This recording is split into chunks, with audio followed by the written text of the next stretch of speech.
Oh, in a double upload. Okay. Confidence and performance. This is going to be, this one's going to be for my musicians.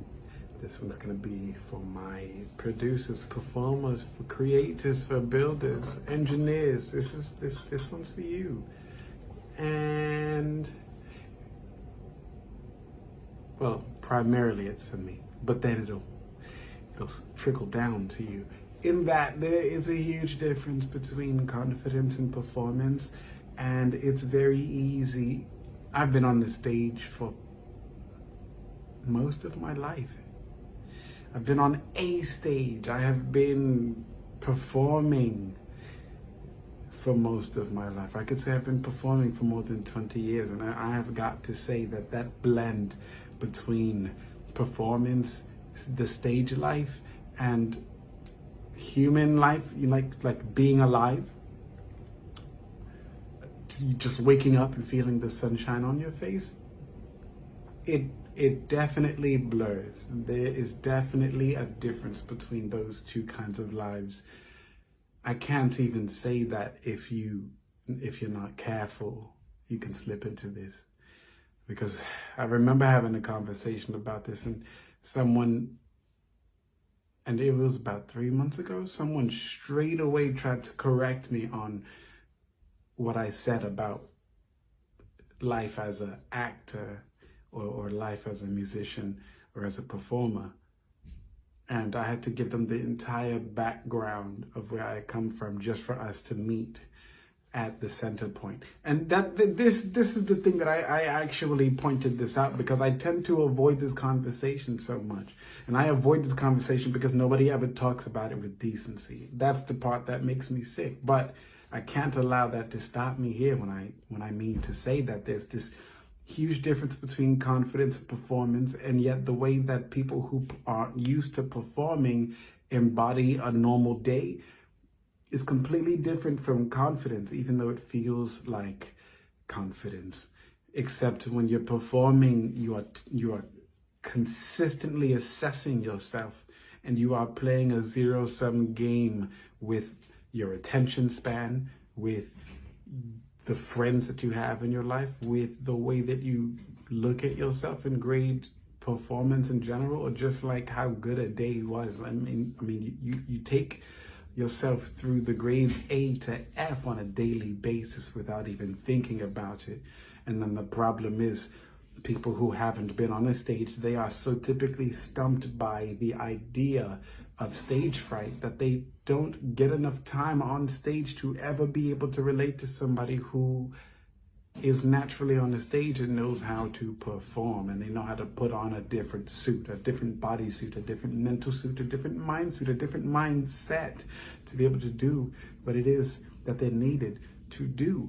And this is why I said earlier that it makes me sick, because you are thrown effectively, the people who don't know how to communicate that they are in between this place of performance and confidence, the way that they communicate is immediately thrown out for just a myriad of reasons. But I'm really trying to stay away from the word unfair, because unfair is not the word here.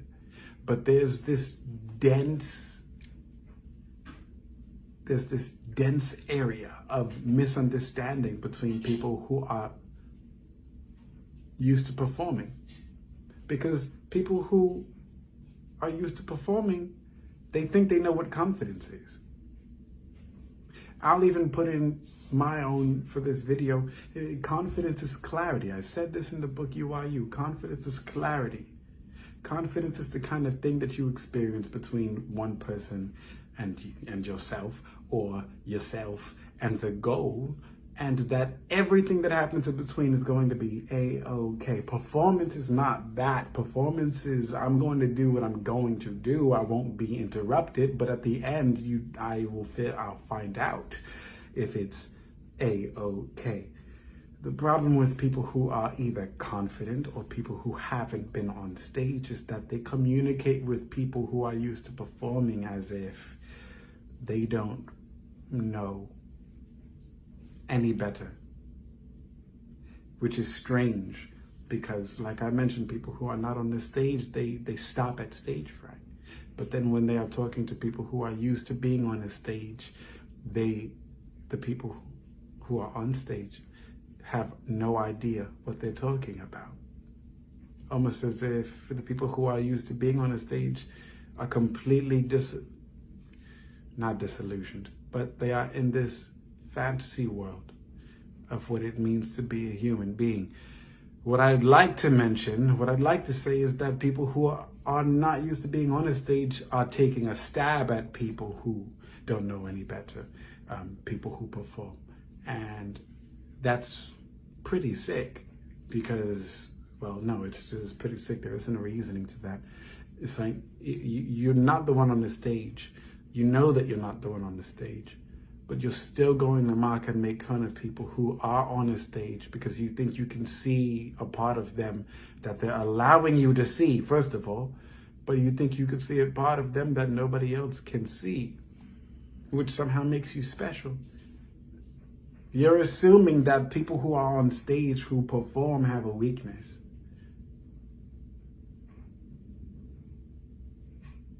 People who are performing are here for you.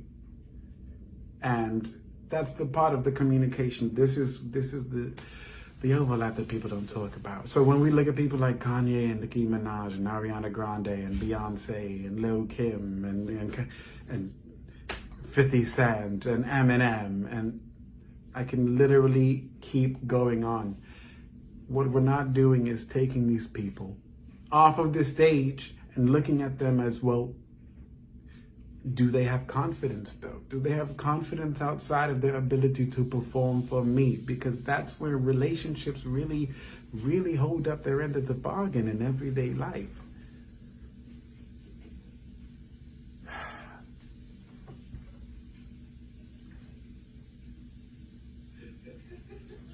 I don't like how people keep trying to make sure that they have a one-up on people that they don't even know.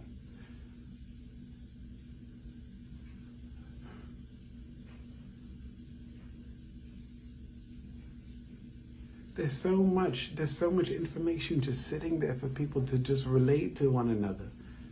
I cannot imagine how difficult it could possibly be to inform somebody.